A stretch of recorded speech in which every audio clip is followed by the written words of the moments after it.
ইমাম আজম আবু হানিফা রহমাতুল্লাহি আলাইহির সাথে খলিফা মনসুরের দেখা হইল।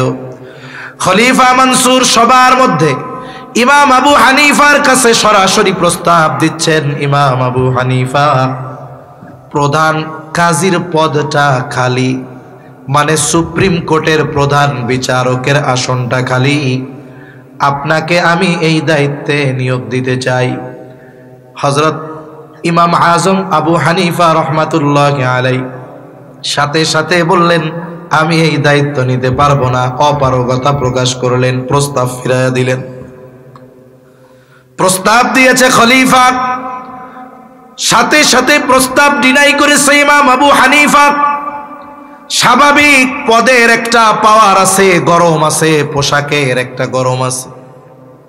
দেখবেন যখন একজন আর্মি বা পুলিশ তার ইউনিফর্ম গায়ে দিয়ে ডিউটি করে মেজাজ একরকম থাকে, কিন্তু দেখা যায় ওই জাদ্রেল অফিসার, গরম অফিসার, ঘরের মধ্যে গিয়া তার ওয়াইফের সামনে মাথা উঁচা করে কথা কয় না। ঠিক কিনা বলেন? শরীরের একটা, পোশাকের একটা পাওয়ার আছে না, পদের একটা পাওয়ার আছে, সে তো খলিফা। এত বড় প্রস্তাব, মানুষ যেটা স্বপ্নেও চিন্তা করে না, আমি আপনারা দিলাম, ফিরাইয়া দিলেন, মেজাজ গরম হয়ে গেছে। হাতে চাবুক, চাবুক দিয়ে ইমাম আবু হানিফার গায়ে একটা বাড়ি মেরে দিয়েছে খলিফা মনসুর। সারা দেশে আওয়াজ হয়ে গেছে, খলিফা মনসুর ইমাম আবু হানিফার গায়ে চাবুক মেরেছে। খলিফা মনসুর রাজপ্রাসাদে চলে যাবার পর খলিফা মনসুরের চাচা বলে, মনসুর, কাজটা ভালো হয় নাই, তুমি অন্যায় করেছো, যাও ইমাম আবু হানিফার কাছে গিয়ে তুমি ক্ষমা চাও। মানুষ অনেক সময় রাগান্বিত অবস্থায় অনেক কিছু করতে পারে, বলতে পারে, কিন্তু রাগ চলে গেলে চিন্তা করে, হায় রে, এটা আমি কেমনে করলাম, কেমনে বললাম এটা, তখন তার মধ্যে অনুশোচনা কাজ করে। গ্রাম অঞ্চলে বেশি হয়, শহরেও হয়, এটা কিন্তু প্রকাশ হয় না। গ্রামে কি হয়, সামান্য তুচ্ছ কারণে স্বামী স্ত্রীর মধ্যে ঝগড়া লাইগা স্বামী বউয়ের 14 গোষ্ঠী ধরে মাইরা দেয়। কি মাইরা দেয় বুঝছেন তো? এখন মেজাজ গরম ছিল তখন তো মেরে দিছে, তালাক দিয়ে দিছে। এখন যখন শয়তানের মিশন সাকসেস, শয়তান চলে গেছে, এখন নতুন মিশন নিয়ে হাজির, কয় এখন হলো মোহাব্বতের মিশন। এখন সবাই কয়, কাকা কি কাজটা করলেন, এই যে আপনার 2.5 বছরের বুলা, এটারে কে পালবো, সৎমাই এত এটারে ফুটবলের মতো লাগতে হইব। আরে এখন মোহাব্বত চলে আসছে, চলে গেছে মাদ্রাসায় হুজুরের কাছে। কি হয়েছে? কয় হুজুর, কাম তো করে ফেলছি। কি করছস? কয় আমি তো আমার বউরে তালাক দিয়ে দিছি। কইতেছে আর কি? কয় দিছস কেন? কয় হুজুর রাগের মাথায় দিছিলাম, হুজুর রাগের মাথায়। ও মিয়া, কেউ কি খুশির ঠেলায় তালাক দেয় নাকি? রাগ হইয়া দেয় না? এজন্য মনে রাখতে হবে, রাগান্বিত অবস্থায় কখনো সিদ্ধান্ত নিতে হয় না, সিদ্ধান্ত নিতে হয় ঠান্ডা মাথায়, ভেবে চিনতে। আর যদি রাগ অবস্থায় সিদ্ধান্ত নেয়, অধিকাংশ সময় রাগান্বিত অবস্থার সিদ্ধান্ত পরবর্তী সময়ে লজ্জিত হওয়ার কারণ হয়, পস্তানোর কারণ হয়। ঠিক কিনা কন? এজন্য হাদিসের মধ্যে রাগ আসলে তো নির্দেশনা আসছে, দাঁড়ায় আছেন বৈশা পড়েন, বৈশা আছেন শুয়ে পড়েন, অবস্থা পরিবর্তন করেন আর কি। অজু করেন, নামাজে দাঁড়ায় যান, যার সাথে রাগ তার সামনে থেকে সরে যান, একটা দৌড় মারেন, তাহলে কি হবে? রাগ কমে যাবে, হয়তো কোনো ভুল সিদ্ধান্ত হবে না। এজন্য আমরা মনে রাখবো, আমরা রাগান্বিত অবস্থায় কোনো সিদ্ধান্ত নিব না। খলিফা মনসুর চাবুক মেরেছে রাগান্বিত অবস্থায়, কিন্তু এখন তো ঠান্ডা, চিন্তা করতেছে আমি এই কাজটা কেমন করলাম, ক্ষমা চাইতে যাবে, লজ্জা লাগতেছে সামনে যাইতে। নিজের বিশ্বস্ত একজন সহচরকে পাঠায় দিল, যাও আমার পক্ষ থেকে ইমাম আবু হানিফার কাছে ক্ষমা চাইবা। সাথে সাথে 1 তোলে স্বর্ণ মুদ্রা দিয়ে বলছে, যাও বলবা এটা খলিফার পক্ষ থেকে আপনার জন্য হাদিয়া। লোকটা নিয়ে চলে গেছে ইমাম আবু হানিফার কাছে, গিয়া বলে, খলিফা আপনার সাথে যে আচরণ করছে, লজ্জিত, আপনি তারে মাফ করে দেন। ইমাম আবু হানিফা নববী গুণে গুণান্বিত, মাফ চাওয়ার সাথে সাথে ইমাম আবু হানিফা বললেন, হ্যাঁ মাফ করে দিলাম। এইবার লোকটা বলে, খলিফা আপনার জন্য 1 তোলে স্বর্ণ মুদ্রা হাদিয়া দিয়েছে, এটা যদি আপনি গ্রহণ করেন তবেই তিনি সুনিশ্চিত হবে আপনি তারে মাফ করছেন। ইমাম আবু হানিফা বলে, না, এটা ফিরিয়ে নিয়ে যাও, লাগবে না। লোকটা বলে, আপনি নিজের কাছে রাখেন, প্রয়োজনে সদকা করে দিয়েন। ইমাম আবু হানিফা বলে, শোনো, তোমার কাছ থেকে এটা রাখবার পর আমি ব্যয় করি নাকি সদকা করে দেই সেটা বিষয় নয়, বরং তোমার খলিফা জানবে ইমাম আবু হানিফা আমার দেওয়া হাদিয়া গ্রহণ করেছে, সুতরাং এটা তোমাকে ফেরত নিতে হবে। লোকটা যখন আবার পিড়াপিড়ি করে, ইমাম আবু হানিফা জিজ্ঞাসা করে, তোমার খলিফা আমারে এত সম্পদ হাদিয়া দিল, পাইল কোথায়? বলেন তো, যারা রাষ্ট্র পরিচালনা করে, রাষ্ট্রের যেই সম্পদ, এই সম্পদের মালিক কি তারা? তারা তো সেবক। এই সেবা করার কারণে প্রতি মাসে তাদেরকে ভাতা দেওয়া হয়, সম্মানী দেওয়া হয়, ঠিক কিনা বলেন? একবারে মেম্বার থেকে শুরু করে প্রেসিডেন্ট পর্যন্ত নির্ধারিত ভাতা আছে না নাই? যারা খুলাফায়ে রাশিদিন ছিলেন, এরপরে যারা খেলাফতের দায়িত্ব পালন করছে, প্রত্যেকের জন্য এই রাষ্ট্র থেকে নির্ধারিত একটা ভাতা ছিল। বলেন তো, এই ভাতার বাইরে রাষ্ট্রের কোনো সম্পদ ব্যক্তিগত কাজে ব্যবহার করার অনুমতি আছে? ইমাম আবু হানিফা বলতেছে, যাও, তোমার খলিফা আমাকে হাদিয়া দিল, টাকা পাইলো কোথায়? বলে, কোথায় পাবে? রাষ্ট্রীয় কোষাগার থেকে দিয়েছে। ইমাম আবু হানিফা এবার কঠোর হয়ে গেলেন, বললেন, শোনো, এটা খলিফার কাছে ফিরাইয়া দেয়া দিবা এবং বলবা যে তার জন্য রাষ্ট্র থেকে যেই পরিমাণ ভাতা দেওয়া হয়, ওর বাইরে একটা টাকা নিজের কাজে ব্যবহারের কোনো সুযোগ নাই। এটা হেফাজতের দায়িত্ব তাকে দেওয়া হয়েছে, এই দায়িত্ব তার কাছে আমানত। যদি সে এখান থেকে একটা টাকা নিজের কাজে ব্যয় করে, সে খেয়ানতকারী হবে। কঠোর ভাষায় বলে দিয়েছে।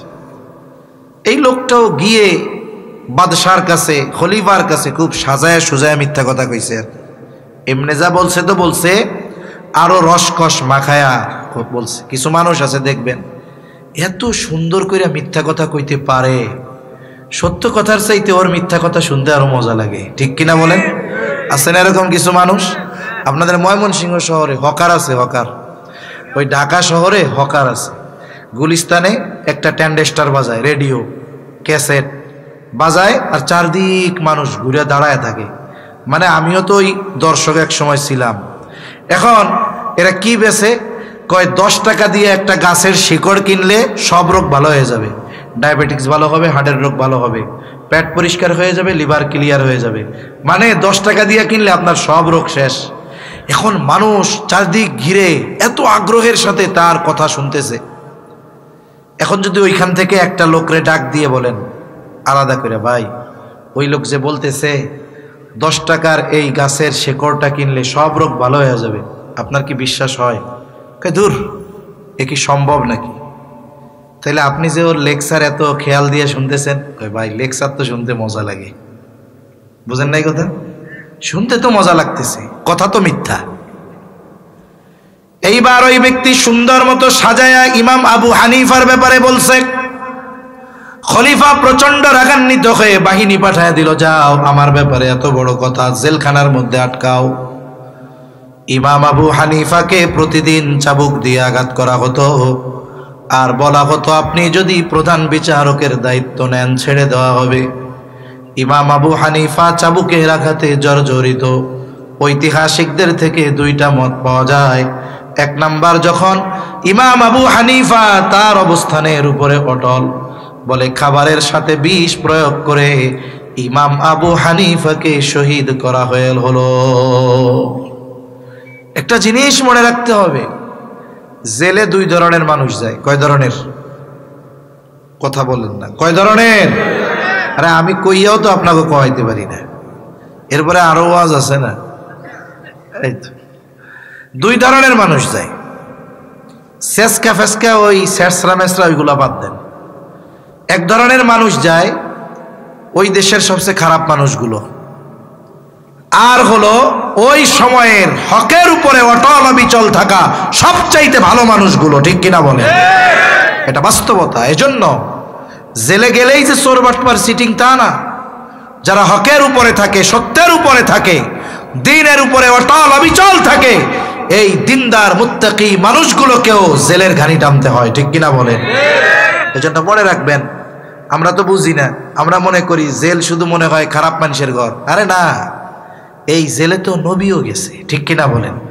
ইউসুফ আলাইহিস সালামরেও ঢুকাইছে না জেলখানার মধ্যে? গেছে। এজন্য জামানার শ্রেষ্ঠ সন্তানগুলাকেও জেল খাটতে হয়। তবে কেন? বলে বাতিলের বিরুদ্ধে হক কথা বলার কারণে, ঠিক কিনা বলেন? এর প্রতিক্রিয়াও দুই ভাবে হয়। বলে চুরি বাটপারি সিটিংবাজি কইরা ওইটা যখন জেলে যায়, চুরি কইরা জেলে যায়, বাইর হইয়া হয় ডাকাত। কি হয়? ডাকাত। আর যখন হক কথা বলে কেউ জেলে যায়, দেখা যায় বের হওয়ার পরে আল্লাহ তাআলা তার গ্রহণযোগ্যতার সম্মান আরো বাড়ায়া দেয়। ইমাম আবু হানিফাকে জেলখানায় বিষ প্রয়োগে হত্যা করা হলো। আর এক বর্ণনা বলে উনি যখন প্রচন্ড অসুস্থ হয়ে গেলেন, ইমাম আবু হানিফাকে গৃহবন্দী করে ফেলা হলো। ওই অবস্থায় তিনি দুনিয়া থেকে বিদায় নেন। ওনার শাগরেদরা জিজ্ঞাসা করে, হযরত, যেই বিষয়ের জন্য আপনার উপরে এত জুলুম, এত অত্যাচার, ওই দায়িত্ব নেবার পরিপূর্ণ যোগ্যতা আপনার মধ্যে থাকার পরেও আপনি কেন দায়িত্ব নিলেন না, জুলুম সহ্য করলেন? ইমাম আবু হানিফা বলে, শোনো, আমি যেই দায়িত্ব নেই নাই, ওই দায়িত্বের ব্যাপারে আল্লাহ তাআলার কাছে আমাকে জিজ্ঞাসিত হতে হবে না। কিন্তু আমি যদি প্রধান বিচারকের দায়িত্ব নেবার পর আমার দ্বারা যদি ওই দায়িত্বের কোনো বিচ্যুতি হয়ে যাইত, বলে কিয়ামতের দিন খেয়ানতের বোঝা নিয়ে আল্লাহর সামনে হাজির হওয়া লাগতো। আবু দাউদের একটা বর্ণনা, নবীজি সাল্লাল্লাহু আলাইহি ওয়াসাল্লাম বলেন, কাউকে যখন কোনো দায়িত্ব দেওয়া হয়, সে যদি ওই দায়িত্বের সুচ পরিমাণ খেয়ানত করে, কি পরিমাণ? জোরে বলেন। সুচ পরিমাণ, সুচ পরিমাণ। নবীজি সাল্লাল্লাহু আলাইহি ওয়াসাল্লাম বলেন, ওই সুচ পরিমাণ দায়িত্বের খেয়ানত করার কারণে কিয়ামতের দিন ওই ব্যক্তিকে খেয়ানতের বোঝা নিয়ে আল্লাহর সামনে হাজির হওয়া লাগবে। ইন্নাল্লাহা ইয়া'মুরুকুম আন তু'আদ্দুল আমানাতি ইলা আহলিহা ওয়া ইযা হাকামতুম বাইনান নাসি আন তাহকুমু বিল আদল ইন্নাল্লাহা নি'ম্মা ইয়া'iদুকুম বিহি ইন্নাল্লাহা কানা সামিআন বাসীরা। আল্লাহ তাআলা বলেন, ইন্নাল্লাহা ইয়া'মুরুকুম, নিশ্চয় আল্লাহ তোমাদেরকে আদেশ দিচ্ছেন। কি আদেশ? আন তুআদ্দুল আমানাতি ইলা আহলিহা, যে আমানত তার হকদারের কাছে ফিরাইয়া দাও। প্রথম বিষয়টা হলো এই চাবি বহনের দায়িত্ব দেওয়াকে কেন্দ্র করে আল্লাহ তাআলা আয়াত নাজিল করলেন। এখানে প্রথম বিষয়টা বোঝা গেল এই আয়াতের মাধ্যমে যে আল্লাহ তাআলা এই জায়গায় দায়িত্বকে আমানত বলে অভিহিত করেছেন। এখানে চাবি বহনের দায়িত্বটাকে আমানত বলা হয়েছে। কেমন যেন আল্লাহ তাআলা বলতেছে, হাবিব, আপনি এই চাবি বহনের দায়িত্ব ওসমান ইবনে তালহার হাতেই ফিরাইয়া দেন। নবীজিও ওসমান ইবনে তালহার হাতে দায়িত্ব দিয়ে দিলেন। সাথে সাথে ওসমান ইবনে তালহাকে সুসংবাদ দিয়ে দিলেন যে, শোনো, এই চাবি বহনের দায়িত্ব তোমার হাতে পুনরায় দেওয়া হলো এবং কিয়ামত পর্যন্ত এই আমানত তথা এই দায়িত্ব তোমার বংশের কাছেই থাকবে। এটার দ্বারা আল্লাহ তাআলা নির্দেশ দিয়েছেন, নবীজি দিয়ে দিয়েছেন। এটার দ্বারা নবীজির এক মহানুভবতার প্রকাশ এর দ্বারা হয়েছে। কেমনে? নবীজি যদি অতীতের কথা মনে করে চিন্তা করতেন, এই চাবি বহনের দায়িত্ব ওরে বা ওর বংশরে আর দিব না। কিন্তু আল্লাহ তাআলা নবীর মাধ্যমে, দেওয়ানোর মাধ্যমে কি হলো? একটা জিনিস মনে রাখতে হবে যে কেউ যদি কষ্ট দেয় প্রতিশোধ সবাই নিতে পারে, কিন্তু কষ্ট দেওয়ার পরে সবাই ক্ষমা করতে পারে না। ঠিক কিনা বলেন? নবীজি সাল্লাল্লাহু আলাইহি ওয়াসাল্লামের মহানুভবতার বহির্প্রকাশ হলো যে এক সময় তারে ঢুকতে দেয় নাই, আবার তার হাতেই এই চাবি বহনের দায়িত্ব নবীজি দিলেন। অনেক সময় কেউ যদি আমারে গালি দেয়, গালি তো দিয়ে আবার প্রতি উত্তরে সবাই দিতে পারে, কিন্তু কেউ যদি আমারে গালি দেয়, আমি যদি তারে সালাম দেই, এই গালির বিপরীতে সালাম দেওয়া, খারাপ ব্যবহারের বিপরীতে ভালো ব্যবহার করা, এটা সবার জন্য সহজে সম্ভব নয়। তাহলে প্রথম কথা হলো আল্লাহ তাআলা এই আয়াতে দায়িত্বকে আমানত বলে অভিহিত করেছেন।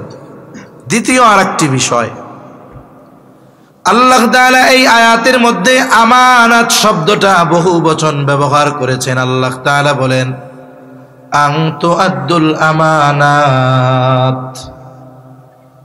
আমানত শব্দটা বহু বচন আল্লাহ তাআলা ব্যবহার করেছেন। কোরআনুল কারীম হলো এমন এক কিতাব, বলে এই কিতাবে কোনো শব্দ যদি এক বচন, দ্বিবচন বা বহু বচন হয়, তাহলে বুঝতে হবে এর মধ্যে মেসেজ রয়েছে, খবর রয়েছে। বাক্যবিন্যাস, শব্দবিন্যাসের মধ্যে রহস্য নিহিত আছে। মুফাসসিরিনে কেরাম বলেন আল্লাহ তাআলা এই জায়গায় আমানত শব্দটি বহু বচন আনার কারণে এটা বোঝা যায় যে আমানত একটা দুইটা জিনিসের মধ্যে হয় না, বরং আমানত অনেক অনেক জিনিসের মধ্যে হয়। তাহলে দুইটা জিনিস প্রথমে জানলাম, একটা হলো আমানত দায়িত্ব, আমানত হয়। আরেকটা হলো আমানত এটা এক জিনিসের মধ্যে না, এটা বহু জিনিসের মধ্যে অর্জন করা দরকার। আর এই আমানতদারিতা এটা মুমিনের ভূষণ। রাসূলুল্লাহ সাল্লাল্লাহু আলাইহি ওয়াসাল্লাম জানিয়ে দেন আমানতদারিতা মুমিনের ভূষণ। শুধু তাই না, নবীজি বলেন লা ঈমানা লিমান লা আমানাতা লাহ। নবীজি আমার বলেন যার মধ্যে আমানতদারিতা নাই তার ঈমান নাই। সাথে সাথে নবীজি সাল্লাল্লাহু আলাইহি ওয়াসাল্লাম আমানতের খেয়ানত করাকে মুনাফিকের আলামত বলে অভিহিত করেছেন। মুনাফিক কাকে বলে? বলে অন্তরে কুফরি লালন করে কিন্তু সে বাহিরে দেখায় ইমানদার, উপরে ফিটফাট, ভিতরে সদরঘাট যারে গয়। কাফেরের চাইতে মুনাফিক বেশি ভয়ঙ্কর, বিপজ্জনক। কারণ কাফের অন্তরে যেমন কুফরি লালন করে, প্রকাশ্যেও সে কুফুরিকে প্রদর্শন করে, কিন্তু মুনাফিক নিজের বাস্তব অবস্থাটা লুকায় রাখে, কুফুরি গোপন করে সে নিজেকে ইমানদার হিসাবে প্রকাশ করে। বলে যেই রোগের আলামত প্রকাশ পায় না ওই রোগ নির্ণয় করা কঠিন। বলে যেই রোগের আলামত প্রকাশ পায় না ওই রোগ অনেক সময় বেশি জটিল হয়।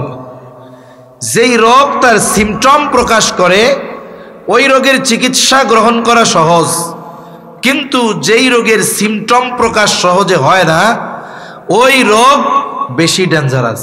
যেমন ক্যান্সার একটা রোগ, বলে এই রোগ সহসাই কোনো আলামত প্রকাশ করে না। বলে আলামত কখন পাওয়া যায়? বলে 80-90% যখন গোটা দেখে ছড়ায় তখন ছোট্ট একটা ফোড়া বের হবে, এইটার চিকিৎসা করবে, মন্দে করবে, এটা কিছু হইল নাকি। এরপরে ডাক্তারের কাছে যাবে, টেস্ট দিবে, দেখা যাবে ডাক্তার টেস্ট করার পরে বলতেছে আপনার তো ক্যান্সার হয়ে গেছে, গোটা দেহে ছড়ায় গেছে। এই জন্য কাফেরের চাইতে মুনাফিক বেশি জঘন্য।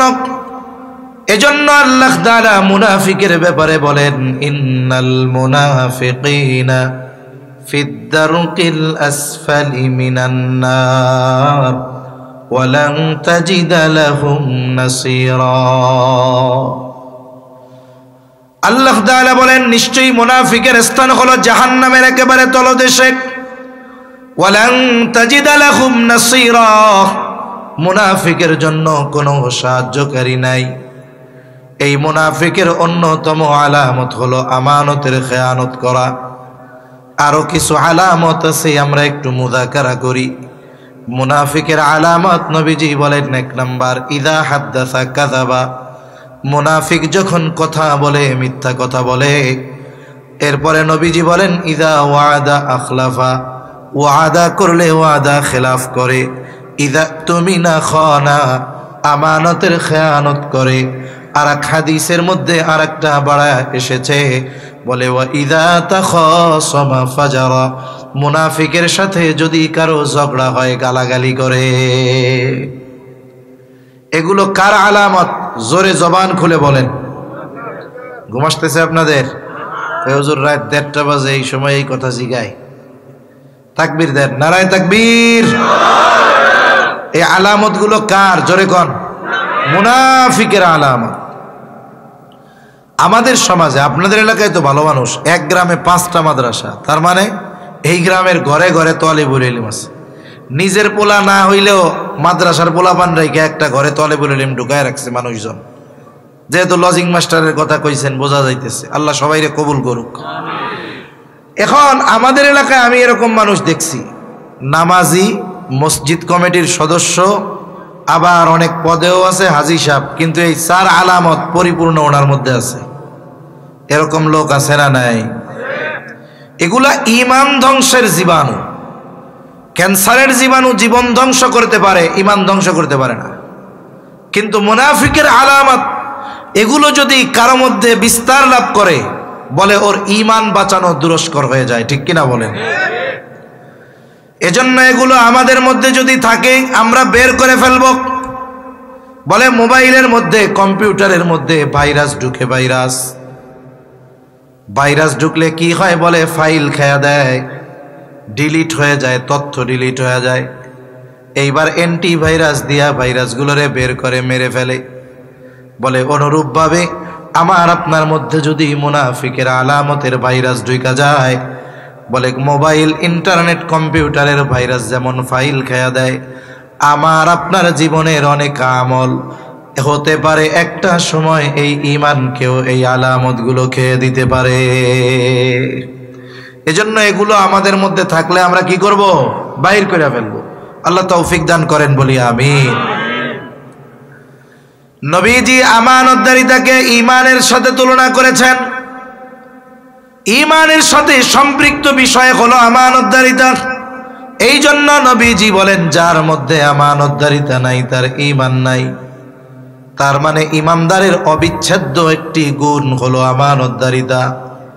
এই জন্য দেখুন, আমার আপনার নবী নবুয়তির পরে যে আমানতদার হয়েছেন এমনটা নয়, বরং আমার আপনার নবীর নবুয়তির আগে যেই ভালো গুণগুলো ছিল, বলে এর মধ্যে সবচাইতে বেশি ছিল আমানতদারিতার গুণ। এই জন্যই তো মক্কার মানুষেরা আমার আপনার নবীজির উপাধি দিয়েছিল আল আমিন। সব ভালো গুণ ছিল, কিন্তু আমানতদারিতাকে কাফেররা বেশি প্রাধান্য দিয়ে উপাধি দিছে কি? আল আমিন। আবার নবী সত্যবাদী ছিলেন, নবুয়তির আগেও কোনোদিন নবী মিথ্যা কথা বলেন নাই, এজন্য উপাধি দিয়েছে আস-সাদিক। আমরা ওই নবীর উম্মত, আল আমিন। আমাদের আমানতদারিতার অবস্থা কি? বাস্তবতা হলো, আমানতদারিতার ব্যাপারে আমাদের সুস্পষ্ট ধারণা না থাকার কারণে অনেক সময় অনেক ভালো মানুষ অজ্ঞতার কারণে খেয়ানত করতেছে, টেরও পায় না। এজন্য আমানতদারিতা অর্জন করা আমাদের জন্য জরুরি কিনা? জোরে বলেন, জরুরি। কারণ এটা আমলের সাথে সম্পৃক্ত না, যে এটা করলে সওয়াব, না করলে গুনাহ নাই। আপনি নফল নামাজ পড়লে সওয়াব, না করলে গুনাহ নাই। নফল রোজা করলে সওয়াব, না করলে গুনাহ নাই। আমানতদারিতা কিন্তু এরকম না, এই গুণ অর্জন করলে সওয়াব, না করলে গুনাহ নাই। আমানতদারিতা কি এরকম নাকি? নবীজি বলছেন, আমানতদারিতা নাই তার ঈমান নাই। তাহলে কত গুরুত্বপূর্ণ একটি বিষয়। এই আয়াতের সারমর্ম কি, মূল কথা কি? যদিও ওই ঘটনাকে কেন্দ্র করে আয়াত নাজিল হয়েছে। মুফাসসিরিন একরাম, বুজুর্গানে দ্বীন, উলামায়ে কেরাম বলেন, যদিও ওই ঘটনাকে কেন্দ্র করে আয়াত নাজিল হয়েছে ঠিক, তবে এখানে উদ্দেশ্য সকলকে, যে তোমরা আমানতদার হও, কি হও? জোরে বলেন। আল্লাহ রাব্বুল আলামিন মূলত আমাদের আমানতদার হওয়ার নির্দেশ দিয়েছেন। এখন কোন কোন ক্ষেত্রে আমাদেরকে আমানতদারিতা অর্জন করতে হবে, যেই কয়েকটা আমার জেহেনে আসে অল্প সময় আলোচনা করব ইনশাআল্লাহ। 1 নাম্বার, আমানতদারিতা হয় লেনদেনের মধ্যে, আদান প্রদানের মধ্যে। সাধারণত লেনদেন সংক্রান্ত আমানতদারিতার বিষয় আমাদের কম বেশি জানা আছে। আমার কাছে একজন কোনো আমানতের বস্তু রাখলো, কোনো বস্তু আমানত রাখলো, বলে আমার দায়িত্ব হলো ওই হকদারের আমানতের বস্তু যথাসময়ে তার কাছে ফিরাইয়া দেওয়া। সে যদি ভুলেও যায়, আল্লাহ তাআলার নির্দেশ আমার প্রতি যে তুমি আমানত তার হকদারের কাছে নিজ দায়িত্বে পৌঁছায়া দাও। লেনদেন সংক্রান্ত আমানত এ নিয়ে আমি বেশি কথা আর বলবো না, আমরা লেনদেনের মধ্যে আমানতদারিতা অর্জন করব। 2 নাম্বার, কথাও আমানত হয়। বলে কথা কেমনে আমানত হয়? নবীজি সাল্লাল্লাহু আলাইহি ওয়াসাল্লাম বলেন, ইযা হাদ্দাসার রাজুলু সুম্মা ইলতাফাতা ফাহিয়া আমানাতুন। নবীজি সাল্লাল্লাহু আলাইহি ওয়াসাল্লাম বলেন, যখন কোনো ব্যক্তি কথা বলে আর এদিকে সেদিকে তাকায়, ফাহিয়া আমানাতুন, ওই কথাটা এদিক সেদিক তাকায়া যার কাছে বলল, বলে ওই কথাটা তার কাছে আমানত হয়ে যায়। কিন্তু আমাদের কিছু সমস্যা আছে। সমস্যাটা কি? বলে আমরা সব কিছু হজম করতে পারি, কিন্তু কথা হজম করা আমাদের জন্য বড় কষ্টের। কেউ যদি আমার আপনার কাছে কোনো কথা বলার পরে বলে যে ভাই আপনার কাছেই কথাটা বললাম, আপনি আর কারো কাছে বললেন না, তাইলে কাজ সারা। অনেক সময় আছে না, অনেক মানুষ নিজের দুঃখের কথা, কষ্টের কথা বা এমন বিষয় যেটা অন্যান্য মানুষ জানলে সে লজ্জা পাবে, কিন্তু কথাটা বুকের মধ্যে চাপায় রাখতে কষ্ট হয়। এখন চিন্তা করে কার কাছে কওয়া যায়, কার কাছে কওয়া যায়। আচ্ছা, ওই চাচার কাছে বলি, চাচা আমারে খুব মহব্বত করে, ভালোবাসে। এইবার মনকে হালকা বানানোর জন্য চাচার কাছে নিজের ওই কথাগুলো বলল। কথা বলার পরে বলে, চাচা আপনি এই কথা আর কারোর কাছে বললেন না চাচা, মানুষ যদি জানে তাইলে আমি আর মানুষের সামনে মুখ দেখাইতে পারবো না। বলতে মানা যেই করছে, এইবার অবস্থা খারাপ। উনি এই কথা আর একজনের কাছে না বলা পর্যন্ত পেটের মধ্যে পুটপুট করে। কথা বুঝেন নাই? কথা হজম হয় না। এইবার ওই ব্যক্তি দেখা যায় চোখের সামনে আড়াল হওয়ার আগেই আরেকজনকে ডাক দিয়ে বলে, এদিকে আসো। কি ব্যাপার? বলে ওই লোক আমার কাছে কি বলছে জানো? বলে না। বলে খুব গোপন একটা কথা বলছে, কারো কাছে বলতে মানা করছে, আমি শুধু তোমার কাছে বললাম, তুমি কিন্তু কেউরে বইল না। কয় ঠিক আছে, আমিও একজনের কাছে কমু, মনে মনে কয় আর কি, ওনারাও তো কারো কাছে কইতে মানা করছিল। এইবারও আর এক দোস্তের কাছে গিয়ে বলবে, বন্ধু হুজুর কি মিথ্যা কথা বলে নাকি? বলে না। বলে অমুকের ব্যাপারে হুজুর আমাকে এই কথা বলছে, কারো কাছে বলতে মানা করেছে। বন্ধু আমি তোমারে বললাম, তুমি কিন্তু কাউরে বইল না। এইবার ও যাইয়া আর একজন রে বলে বন্ধু তোমারে বললাম, তুমি কাউরে বইল না। দেখা যাবে সকাল বেলায় যেই কথা কারো কাছে বলা মানা ছিল, দুপুর হইতে হইতে 100 মানুষের কাছে কথা পৌঁছায় গেছে। বলে যে যাকেই বলে শুধু বলে আমি তোমারে বললাম, তুমি কিন্তু কাউরে বইল না। শুরুতে যে বলছে কয়জনের কাছে, তার মানে খেয়ানত উদ্বোধন করছে উনি, তাই না? এরপরেই না বাকি 100 জনের কাছে। নবীজি সাল্লাল্লাহু আলাইহি ওয়াসাল্লাম বলেন, যখন কোনো ব্যক্তি কোনো ভালো কাজের সূচনা করে, ওই ভালো কাজ যতজন করে, বলে যতজন করুক না কেন, ওই ভালো কাজ যে শুরু করেছে সকলের সম পরিমাণ সওয়াব তার আমলনামায় যোগ হয়ে যায়। আবার কারো দ্বারা যখন কোনো মন্দ কাজের সূচনা হয়, ওই মন্দ কাজ যতজন করে, বলে শুরু যে করেছে, মন্দ কাজ যতজন করলো সকলের সমপরিমাণ গুনাহ মন্দ কাজের সূচনা করনেওয়ালার আমলনামায় যোগ হয়ে যায়। নবীজি সাল্লাল্লাহু আলাইহি ওয়াসাল্লাম বলেন, এই পৃথিবীর মধ্যে সর্বপ্রথম অন্যায়ভাবে হত্যাকাণ্ড হয়েছে আদম আলাইহিস সালামের একজন সন্তানের দ্বারা। নবী বলেন কিয়ামত পর্যন্ত অন্যায়ভাবে যত হত্যাকাণ্ড সংগঠিত হবে সব হত্যাকাণ্ডের দায়ভার আদম আলাইহিস সালামের প্রথম সন্তানের উপরে বর্তাবে।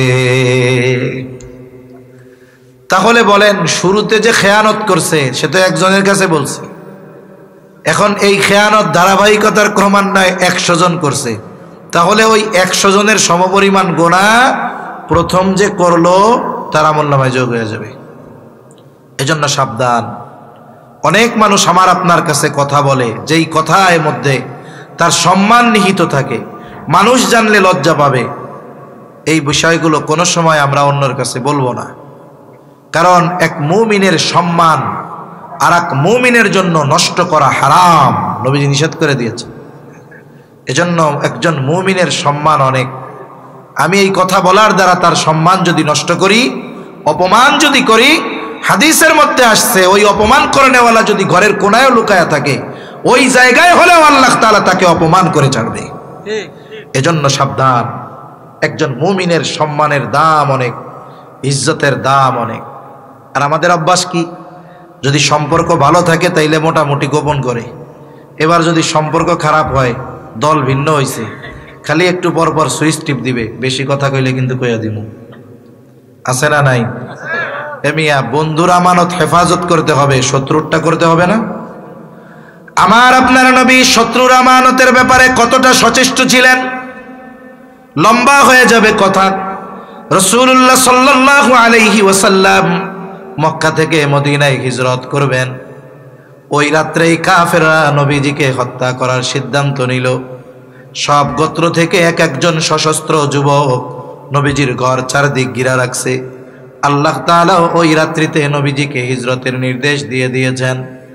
নবীজি ঘরের মধ্যে হযরত আলী রাদিয়াল্লাহু তাআলা আনহুকে রেখে চলে গেলেন। বলে কেন? বলে নবীজি যখন মদিনার উদ্দেশ্যে রওনা হবেন তখনও নবীজির কাছে কাফেরদের জমা রাখা আমানত ছিল। আলী রাদিয়াল্লাহু তাআলা আনহুকে দায়িত্ব দিয়ে গেছে, আলী প্রত্যেকটা বস্তু তার হকদারের কাছে পৌঁছাবা, এরপরে মদিনার উদ্দেশ্যে রওনা হবা। ওই কঠিন পরিস্থিতির মধ্যেও আমার আপনার নবী আমানতের হকদারের কাছে আমানত পৌঁছানোর ব্যবস্থা না হওয়া পর্যন্ত নবীজি সফর শুরু করেন নাই। যদি উল্টাপাল্টা হইতো, কাফেররা তো বইলা বেড়াইতো যে দেখো আমাদের আমানতের বস্তু নিয়ে চলে গেছে, কিন্তু কাফেররা নবীকে হত্যার চেষ্টা বারবার করেছে, কিন্তু নবীজির চরিত্রের ব্যাপারে অপবাদ দেওয়ার দুঃসাহস কখনো করতে পারে না। সেজন্য আমার আপনার নবী এমন আমানতদার নবী ছিলেন যার কাছে শত্রুর আমানত নিরাপদ থাকতো। কিন্তু আমার কাছে তো আমার এক মুমিন ভাইয়ের কথাই ঠিক থাকে না। টাকা পয়সা সম্পদ এভাবে ঠিক থাকবে কেমনে? চিন্তা করে দেখেন অবস্থা কি আমাদের। তাহলে কথাও হয় আমানত। 3 নাম্বার দায়িত্ব আমানত, দায়িত্ব আমানত। এই আয়াতের মধ্যে দায়িত্বকে আমানত বলে অভিহিত করা হয়েছে। বলে এখন তো এমন এক জামানা মানুষ টাকা দিয়ে দায়িত্ব কিনতে চায়, দায়িত্ব নেওয়ার প্রতিযোগিতা করে, অনেক সময় অস্ত্র ঠেকায়াও দায়িত্ব নেয়, ঠিক কিনা গণ? কিন্তু অতীতে এমন এক জামানা গেছে মানুষকে জুলুম করেও দায়িত্ব দেওয়া যায় নাই। আবু দাউদের একটা বর্ণনা, নবীজি সাল্লাল্লাহু আলাইহি ওয়াসাল্লাম বলেন, কাউকে যখন কোনো দায়িত্ব দেওয়া হয় সে যদি ওই দায়িত্বের সুচ পরিমাণ খেয়ানত করে, কি পরিমাণ? জোরে বলেন। সুচ পরিমাণ, সুচ পরিমাণ। নবীজি সাল্লাল্লাহু আলাইহি ওয়াসাল্লাম বলেন, ওই সুচ পরিমাণ দায়িত্বের খেয়ানত করার কারণে কিয়ামতের দিন ওই ব্যক্তিকে খেয়ানতের বোঝা নিয়ে আল্লাহর সামনে হাজির হওয়া লাগবে। এজন্য যে যেই দায়িত্বে আছি বা যাকে যেই দায়িত্ব দেওয়া হয়েছে আমরা ওই দায়িত্ব পরিপূর্ণভাবে পালন করব। অনেক মানুষ আছে দায়িত্বে ফাঁকি দিয়ে ওই দায়িত্বের বিপরীতে তার জন্য যেই সম্মানী ভাতা বেতন আছে ফাঁকি দিয়ে সে পরিপূর্ণ সম্মানী গ্রহণ করে, এমন লোক আছে না নাই? বলে ওটা দায়িত্বের খেয়ানতকারী। বলে সময়ও আমানত, সময়ও আমানত। আল্লামা রফি উসমানী রহমাতুল্লাহি আলাইহি, আল্লামা তকি উসমানী দামাত বারকাতুহুমুল আলিয়ার বড় ভাই, উনি আমানতের আলোচনা করতে গিয়ে বলতেছেন সময়টাও আমানত। উনি একটা ঘটনা বর্ণনা করেন। এক বুজুর্গ, তার নাম হলো মাজহার নানুতুবি রহমাতুল্লাহি আলাইহি। ভারতে একটা প্রসিদ্ধ দ্বীনি ইদারা আছে, মাদ্রাসা আছে, নাম হলো মাজাহিরুল উলুম সাহারানপুর মাদ্রাসা। এই যেই ব্যক্তির নামে এই মাদ্রাসা, ওনার নাম মাজহার নানুতুবি রহমাতুল্লাহি আলাইহি। বলে উনি এক মাদ্রাসায় খেদমত করতেন, পড়াইতেন। মাস শেষে উনি সময় হিসাব করে বেতন নিতেন, ওজিফা নিতেন। ক্লাস টাইমে ব্যক্তিগত কাজ করতেন না, কথা বলতেন না, কিছুই করতেন না। একদিন এক লোক ওনার কাছে খুব জরুরি ভাবে আসছে, হযরত কথা না বললেই নয়, বলতেই হবে। উনি ক্লাসের পড়া বন্ধ করে লোকটার সাথে কথা বললেন। কথা বলবার পর যেই কয় মিনিট ক্লাসের সময় নষ্ট হয়েছে, নোটের মধ্যে লিখে রাখছেন যে অমুক দিন অমুক ক্লাসে এই কয় মিনিট নিজের কাজে ব্যয় করেছি। মাস শেষে যখন ওজিফা ওনার হাতে দেওয়া হলো, উনি ওই পরিমাণ সময়ের হিসাব করে যা হয় সেটা অফিসে ফেরত দিয়ে দিলেন। অফিস থেকে বলা হয়, হযরত এটা কি আপনার কাছে বেশি গেছে নাকি? বলে না, বেশি যায় নাই। তাহলে কি হয়েছে হযরত? উনি বলতেছেন, শোনো, অমুক দিন অমুক ক্লাসে এই কয় মিনিট সময় আমি আমার নিজের কাজে ব্যয় করেছিলাম। বলে যেই সময়টা আমি নিজের কাজে ব্যয় করেছি, ওই সময়ের বিপরীতে যেই ওজিফা, ওটা গ্রহণ করা আমার জন্য ঠিক হবে না।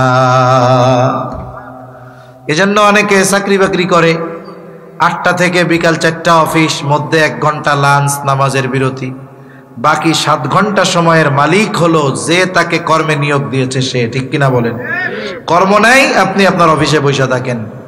কিন্তু অনেকে কাজ আছে, ফাঁকি দিতে পারলে মনে করে আমি হলাম চালাক মানুষ, কিন্তু খেয়ানতকারী যে হয়ে যাচ্ছে টেরও পায় না।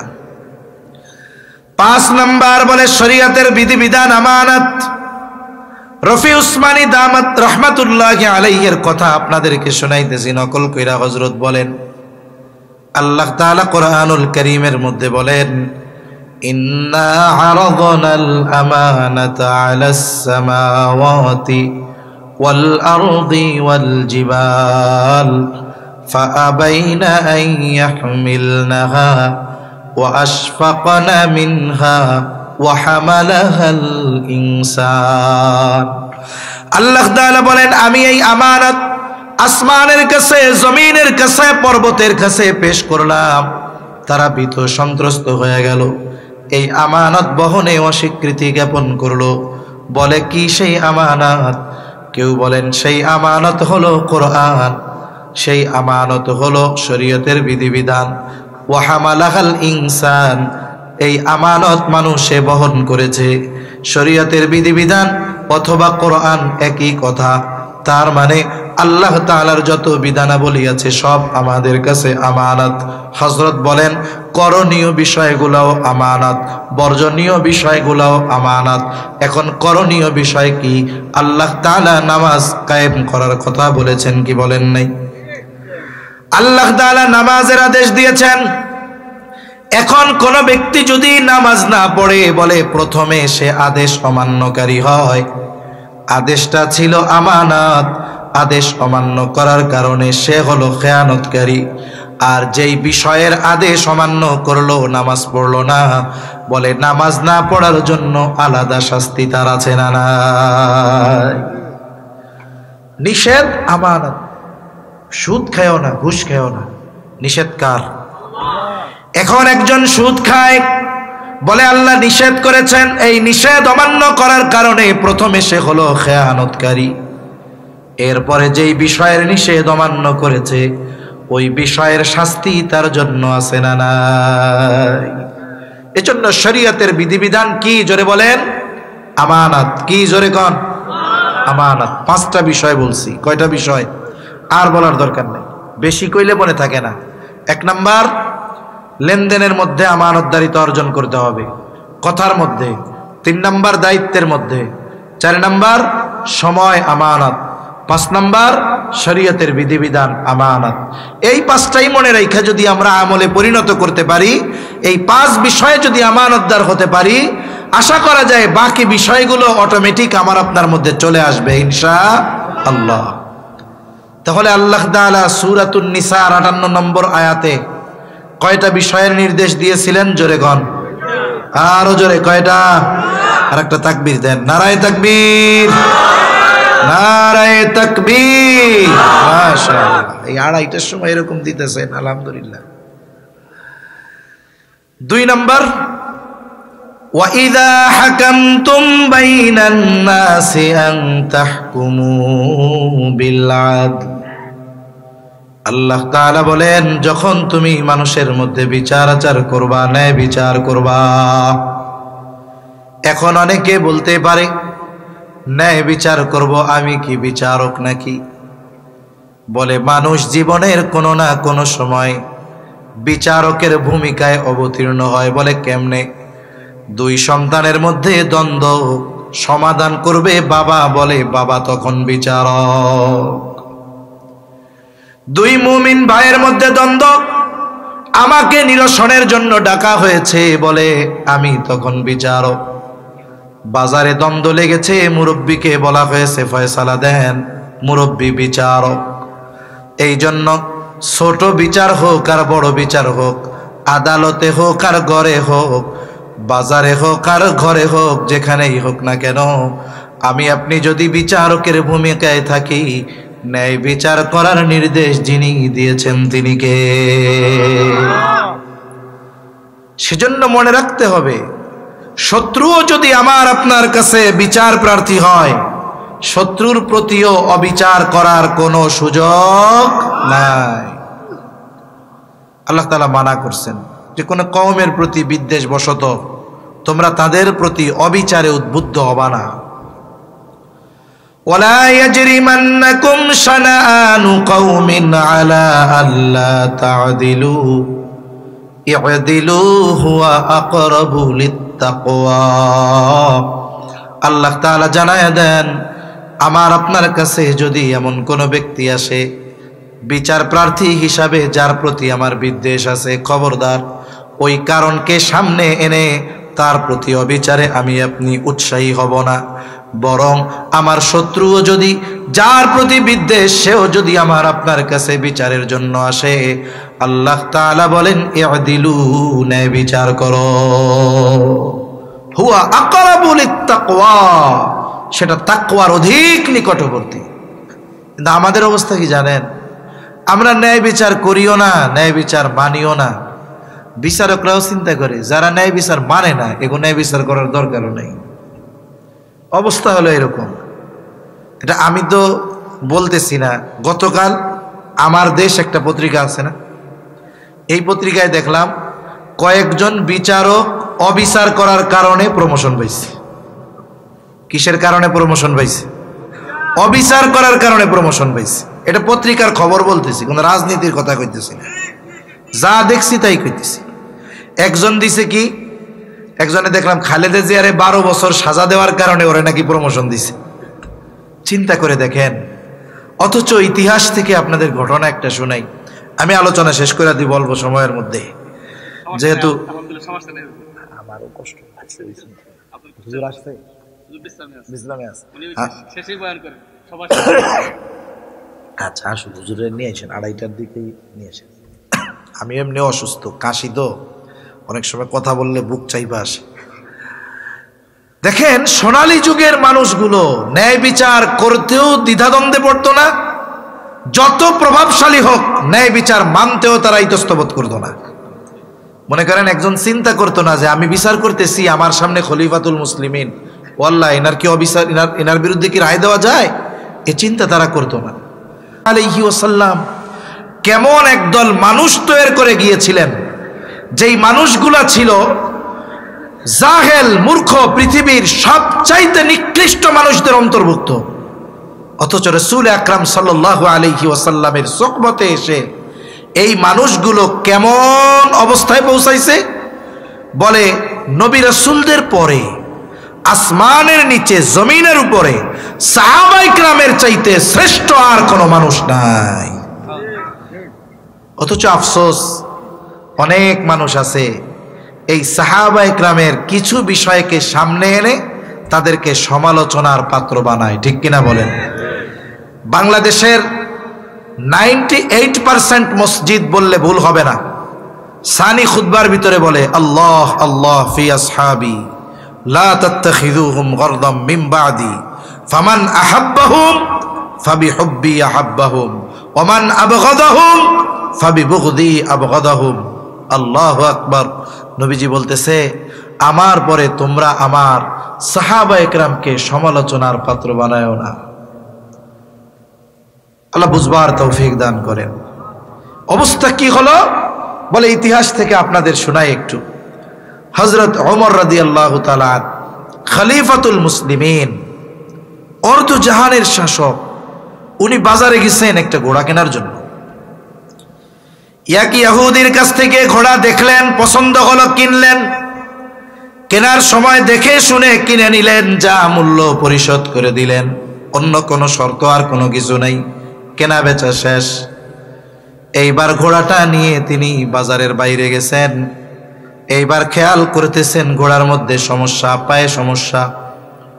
পায়ে যদি সমস্যা হয় এটাতে উনি চড়বেন কেমনে? উনি আবার ফেরত এসেছেন ইহুদির কাছে, যাই তোমার ঘোড়া এই সমস্যা, সমস্যাওয়ালা ঘোড়া আমি নিব না, ফেরত নাও। তুমি আমাকে সমস্যাওয়ালা ঘোড়া দিয়েছ। ইহুদি বলে, না, আমি আপনারে ভালো ঘোড়া দিয়েছি, মন্দ ঘোড়া দেই নাই। কারণ অনেক সময় আছে বাজার থেকে আমি আপনি পণ্য কিনে আনি, তখন ঠিকই দেখি কোনো সমস্যা ধরা পড়ে না, বাসায় আনার পরে দেখা যায় হাজারো সমস্যা চোখে পড়ে যায়।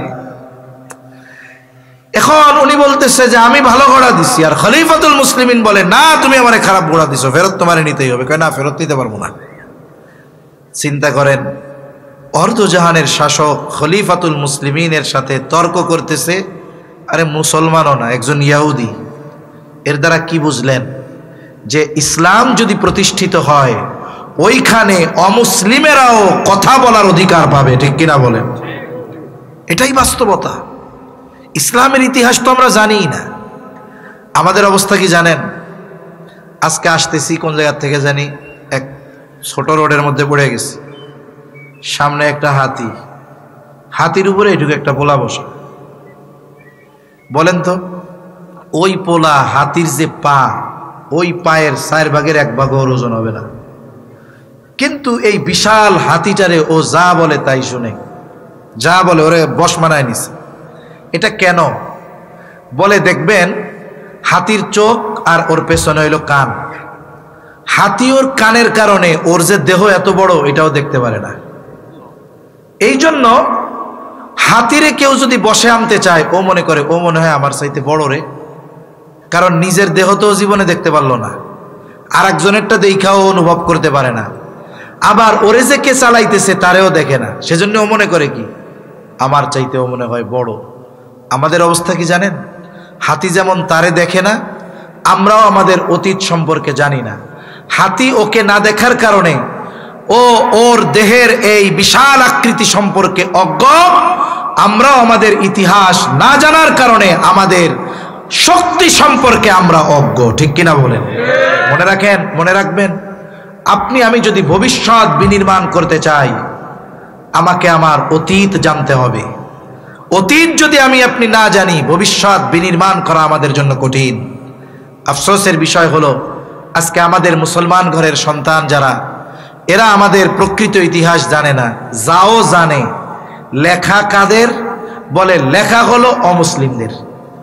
অমুসলিমেরা ইতিহাস লেখছে, কাদের ইতিহাস বলে? মুসলমানদের ইতিহাস। আমি এমনি কই, শোনেন, 2 দলের কেউ থাকলে রাগ করবেন না, আমি বোঝানোর জন্য বলতেছি।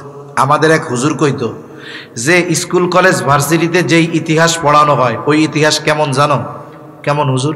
কয়েকজন কট্টর আওয়ামী লীগ ওরে লিখতে দিছে যে তুমি জিয়াউর রহমানের জীবনী লিখবা, আর একজন কট্টর বিএনপি ওরে দিছে যে তুমি শেখ মুজিবুরের জীবনী লিখবা।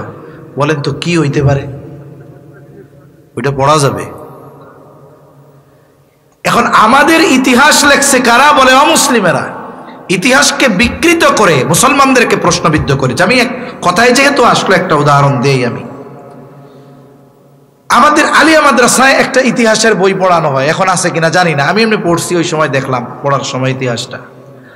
মোগল সম্রাটদের ইতিহাস লেখছে, ভারতবর্ষের ইতিহাস লিখতে গিয়া মোগল সম্রাটদের মধ্যে আলোচিত সমালোচিত তিনি যেই ব্যক্তি সম্রাট ছিলেন উনি হলেন জালালউদ্দিন মোহাম্মদ আকবর, দ্বীনে এলাহি ধর্মের প্রবর্তক যিনি ছিলেন, বুঝেন না? ওনার ব্যাপারে এত প্রশংসা লেখছে ওই ইতিহাসের বইয়ের মধ্যে। গোটা মোগল সম্রাটদের ব্যাপারে যত পৃষ্ঠা লেখছে এর অর্ধেকই লেখছে জালালউদ্দিন আকবরকে নিয়ে। কেন লেখছে বলেন তো? ওরে হাইলাইট করলো কেন? কারণ মোগল সম্রাটদের মধ্যে সবচাইতে ইসলামের ক্ষতি এই সম্রাট আকবরের মাধ্যমে হয়েছে, এই জন্য ওরে প্রমোট করছে। ওই যে ও দ্বীনে এলাহির প্রবর্তক ছিল, এটাকে পজিটিভ আকারে দেখানোর চেষ্টা করছে। আর সবচেয়ে ছোট করে লেখছে কার জানেন? যে 50 বছরের অধিক এই উপমহাদেশ শাসন করেছে সম্রাট আলমগীর। আওরঙ্গজেব নাম, আলমগীর উপাধি। তার রাষ্ট্র পরিচালনা হতো 700 মুফতির তত্ত্বাবধানে। উনি রাষ্ট্র চালাইতেন কয়শো মুফতির তত্ত্বাবধানে? ফতোয়ায়ে আলমগীরি উনি তো লেখেন নাই, কিন্তু ওনার তত্ত্বাবধানে মুফতিয়ানে কেরাম রচনা করেছেন ইতিহাস জয়ী, কাল জয়ী এক ফতোয়ার কিতাব। এই ব্যক্তির জীবন ইতিহাস যদি বলতে চাই তো লম্বা সময় লাগবে আমার। উনি কেমন ছিলেন কথায় যেহেতু আসলো, গল্প বইলাই ফেলি, 2-4 মিনিট বেশি লাগে লাগুক। একটা গল্প বলি ওনার ব্যাপারে, আমি নিজে পড়ছি ওইটা। ওনার ডাক নাম ছিল আওরঙ্গজেব। কি বলেন তো? আওরঙ্গজেব। এখন উনি যখন সিংহাসনে বসলেন ওনার উপাধি হইল আলমগীর, পরিচয় হইল কি? বাদশাহ আলমগীর। এই বাদশাহ আলমগীর যখন ছোটবেলায় বাদশাহী গ্রহণ করার আগে ওনার নাম কি ছিল? আওরঙ্গজেব। ওই ছোটবেলার ওনার এক বন্ধু ছিল।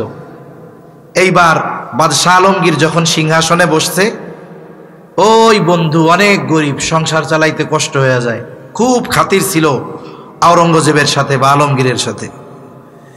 এখন ওই ছেলের মা বলতেছে, তোর বন্ধু এখন মোগল সম্রাট, এই সময়ে যদি আমাগো অভাবে কাটাইতে হয়, এর চেয়ে দুঃখের আর কি আছে? তুই একটু তোর বন্ধুর কাছে গিয়া ক যে আমার জন্য বা তোর জন্য একটু কিছু করতে। সে বাদশাহ আলমগীরের দরবারে গেছে। সবার কথা যখন এক একজন করে ডাইকে ডাইকে শুনতেছে যে কি বলতে চাও, ওই ছেলেটাও আইসা বলতেছে, আমি অমক, আপনার বাল্যকালের বন্ধু। সে চিনে গেছে। সম্রাট কি করছে? চিনতে পারছে। এখন তাকে জিজ্ঞাসা করতেছে, প্রশ্নটা কি দেখেন, তুমি কার কাছে আসছো? সম্রাট আলমগীরের কাছে আসছো না তোমার বন্ধু আওরঙ্গজেবের কাছে আসছো? কথা কি বুঝতেছেন? ওই বন্ধুও চিন্তা করে, আমি তোমার বন্ধুর কাছে আসছি। সে বলতেছে যে আমি আমার বন্ধু আওরঙ্গজেবের কাছে আসছি। বলে তাহলে তুমি বসো, তোমার ফয়সালা পরে। এবার সবার কথা শেষ করে অমক গরিব আসছে, ঠিক আছে ওরে এটা দাও, ওরে ওইটা দাও, ওরে ওইটা দাও, দিয়ে পাঠাই দিছে। এবার সে তো বাদশার কাছে আসে নাই, আসছে কার কাছে? তার আপ্যায়ন কি রাজদরবারে হবে না বন্ধুর বাড়িতে হবে? এইবার বন্ধু তাকে তার রুমের মধ্যে নিয়ে গেছে। রুমের মধ্যে ঢুইকা দেখে যে আমার বাড়ি যে আসবাব আছে আমার বন্ধু আওরঙ্গজেবের ঘরের মধ্যে তাও নাই। এখন সে দেখা চিন্তা করে, আমি কার কাছে কি চাইতে আসছি? ইতিহাস পড়েন, বাদশাহ আওরঙ্গজেব টুপি সেলাই করতেন, কোরআনের কপি লিখতেন। এই টুপি বেচা টাকা আর কোরআনের কপি লেখা পেয়ে যে হাদিয়া পেতেন, এটা দিয়ে ওনার সংসার চালাইতেন। এখন উনি বলতেছে যে তুমি আসছো কি জন্য? বলে আমার এই সমস্যা, এই জন্য আসছি। তা বলতেছে, তুমি যার কাছে আসছো, তুমি তো বন্ধুর কাছে আসছো, তোমার বন্ধুর অবস্থা তোমার চেয়ে অনেক ভালো না। এই বইলা নিজের টুপি বেচা টাকা পয়সা কিছু ছিল, ওইটা দিয়ে বলছে এটা নিয়ে যাও ভাই। একটু চিন্তা করেন যে একটা মানুষ নীতি আদর্শ নৈতিকতা দ্বীনের ক্ষেত্রে কতটা অগ্রগামী ছিলেন। আচ্ছা, শিক্ষাগুরুর মর্যাদা একটা কবিতা ছিল না? হ্যাঁ, এখন তো শিক্ষকের মর্যাদাই নাই, যে ছাত্র শিক্ষক পিটাইতে পারে ও বড় নেতা, ঠিক কিনা বলেন? অথচ কবিতাটা আমার মনে নাই, কিন্তু কত সুন্দর কবিতা, সারমর্ম এরকম। শিক্ষক তার ছাত্রের দিয়া, আওরঙ্গজেবের ছেলেরে দিয়া বদনার থেকে পানি ঢালাইতেছে, পা ধুইতেছে, এটা বাদশাহ দেখা ফেলছে। শিক্ষক চিন্তা করছে আজকে জান শেষ, বাদশার বুলারে দিয়া পানি ঢালাইছে। রাজদরবারে ডাকছে, শিক্ষককে বলতেছে আপনি কি কাজ করছেন? আপনি শুধু পানি কেন ঢালাইছেন, তাকে দিয়ে আপনার পা পরিষ্কার করার নাই কেন? সুবহানাল্লাহ। এমন একজন মানুষের ইতিহাস সর্বোচ্চ মনে হয় 2 পাশ মিলেই 1 পৃষ্ঠা হইলেও হবে না। তাকে নেগেটিভ ভাবে উল্লেখ করেছে অমুসলিমেরা ইতিহাস লেখার মাধ্যমে। সেজন্য মুসলমানদের প্রকৃত ইতিহাস মুসলমানদের লিখনির মাধ্যমে আমাদের জানতে হবে, তা না হলে প্রকৃত ইতিহাসকে গোপন করা হবে, ঠিক কিনা বলেন? হযরত ওমর রাদিয়াল্লাহু তাআলা আনহুর কথা বলতেছিলাম, বাজারে গেছে, তর্কাতর্কি লেগে গেছে দুইজনের সাথে, খলিফাতুল মুসলিমিনের সাথে তর্ক করতেছে ইহুদি। এবার ওমর রাদিয়াল্লাহু তাআলা আনহু বলে, আচ্ছা তোমার আর আমার মধ্যে এই বিবাদ নিরসনে তৃতীয় আর একজনকে ফয়সালাকারী হিসাবে সাব্যস্ত করো। ইহুদি নিজের ধর্মের কাউকে ফয়সালাকারী বানায় নাই, বলে সে তাকায় দেখে ওইখানে শুরাইহকে দেখা যায়, বলে খলিফাতুল মুসলিমিন, আমার আর আপনার মধ্যে এই বিবাদ নিরসনে শুরাইহ যা ফয়সালা দিবে আমরা মেনে নিব। বলে হ্যাঁ। শুরাইহকে ডাকা হলো। এইবার শুরাইহ দুইজনের কথা মনোযোগ দিয়ে শুনলেন। বিচারকদের জন্য নবীজি সাল্লাল্লাহু আলাইহি ওয়াসাল্লাম যত নির্দেশনা দিয়েছেন, এর মধ্যে অন্যতম একটি নির্দেশনা হলো বিচারক যিনি তিনি বাদী বিবাদী উভয়ের কথা সম গুরুত্ব সহকারে শুনবে। আমাদের দেশের বিচারকরা শোনে না। মাজলুম যারা ছিলেন কারাগারে, আদালতে উঠাইলে কথা বলারই চান্স দেওয়া হয়নি। কিন্তু বিচারকের দায়িত্ব কি? প্রথমে দুইজনের কথা শুনবে, সম গুরুত্ব, এরপরে সে ফয়সালার দিকে ধাবিত হবে। দুইজনের কথা শ্রবণ করবার পর শুরাইহ বলে, খলিফাতুল মুসলিমিন আপনি কি চান? বলে আমি চাই সে এই ঘোড়া ফেরত নিবে। বলে খলিফাতুল মুসলিমিন সে ঘোড়া ফেরত নিতে বাধ্য, তবে আপনি যখন তার কাছ থেকে ঘোড়া বুঝে নিয়েছেন তখন আপনি কেমন পেয়েছেন? বলে হ্যাঁ তখন তো ভালো ছিল। সমস্যা কোথায় দেখা দিল? বলে বাজারের বাইরে যাবার পর ওই সময় আমি উঠতে গেছি আর দেখি ঘোড়ার পায়ে এই সমস্যা। তার মানে এর কাছ থেকে আপনি ভালোটাই বুঝে নিয়েছেন, সমস্যা বাজারের বাইরে গিয়ে দিয়েছে। বলে হ্যাঁ। বলে খলিফাতুল মুসলিমিন ও ঘোড়া ফেরত নিতে বাধ্য, তবে আপনি যেমনটা তার কাছ থেকে বুঝে নিয়েছেন হুবহু তেমনটাই তাকে ফেরত দেওয়া লাগবে। তাকবীর দেন একটা, নারায়ে তাকবীর, নারায়ে তাকবীর, আলহামদুলিল্লাহ। ভাই চলে আসছে, কথা আর লম্বা হবে না, শেষ। এখন বলেন, বলে যে ঘোড়া যদি ফেরত দিতে হয় তাইলে যেমনটা নিছেন তেমনটা দিবেন। বলেন তো রায় খলিফার পক্ষে না বিপক্ষে? বিপক্ষে গেছে। উনিও কি রায় খলিফার বিপক্ষে যাবে এই জন্য দিতে ভয় পাইছেন? খলিফা একটু পরে চুপ করে কয়, হ্যাঁ এটাই ন্যায় বিচার। এটাই কি বিচার? আমাদের দেশে অবিচার করে প্রমোশন পাওয়া যায়। পৃথিবীর বিভিন্ন অঞ্চলে মুসলমানদের বিপক্ষে রায় দিয়ে প্রমোশন পাওয়া যায়। শুরাইহ রায় দিয়েছে, খলিফার বিপক্ষে গেছে, বিপদ হয় নাই, আমেরিকায় পাঠায় দেওয়া হয় নাই।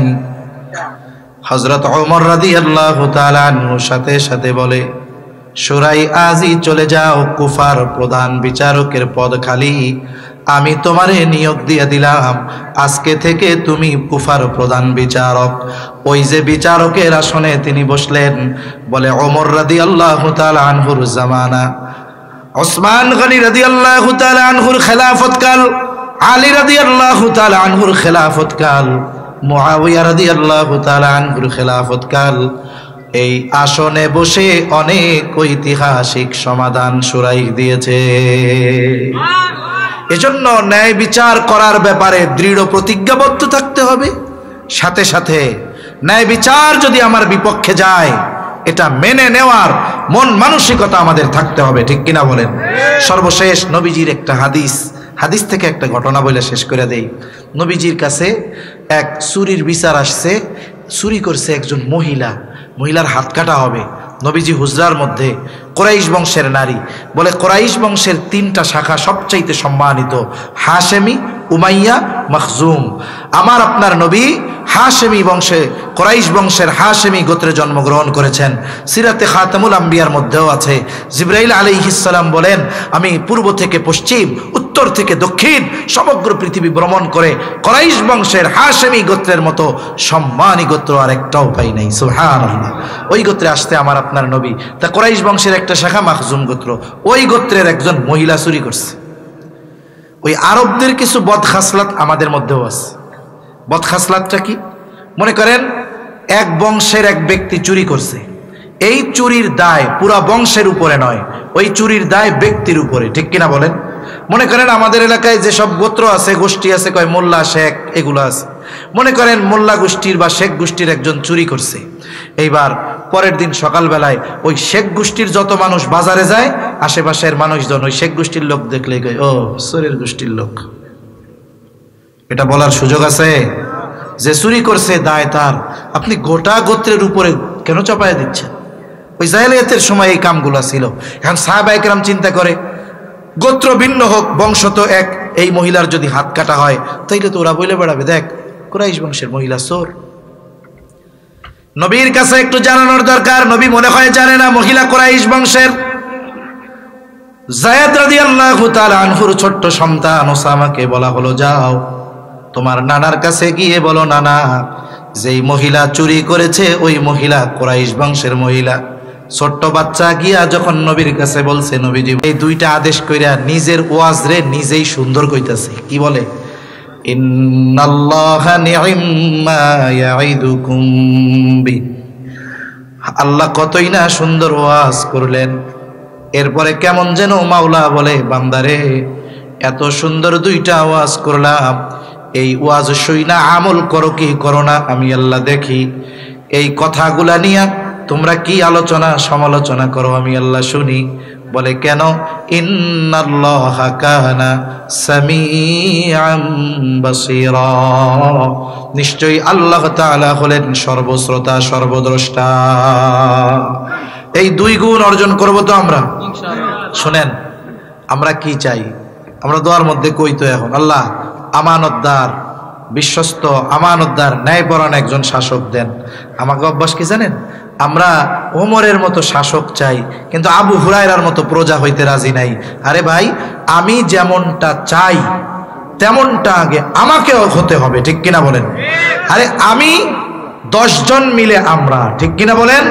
তার মানে আমি যদি পরিবর্তন হই, সবাই যদি চিন্তা করে ওরা পরিবর্তন হোক না, আমি যদি চিন্তা করি আমি পরিবর্তন হই, আমি থেকেই তো এক সময় আমরা হবে, আমরা হইতে গোটা দেশ পরিবর্তন হবে। সব মানুষ যদি এই 2 গুণে গুণান্বিত হয়ে যায়, তাহলে এর চাইতে শান্তির আর কি হতে পারে? আল্লাহ সুবহানাহু ওয়া তাআলা আমাদের সকলকে এই 2 গুণে গুণান্বিত হওয়ার তৌফিক দান করুন। সকলে বলি আমিন।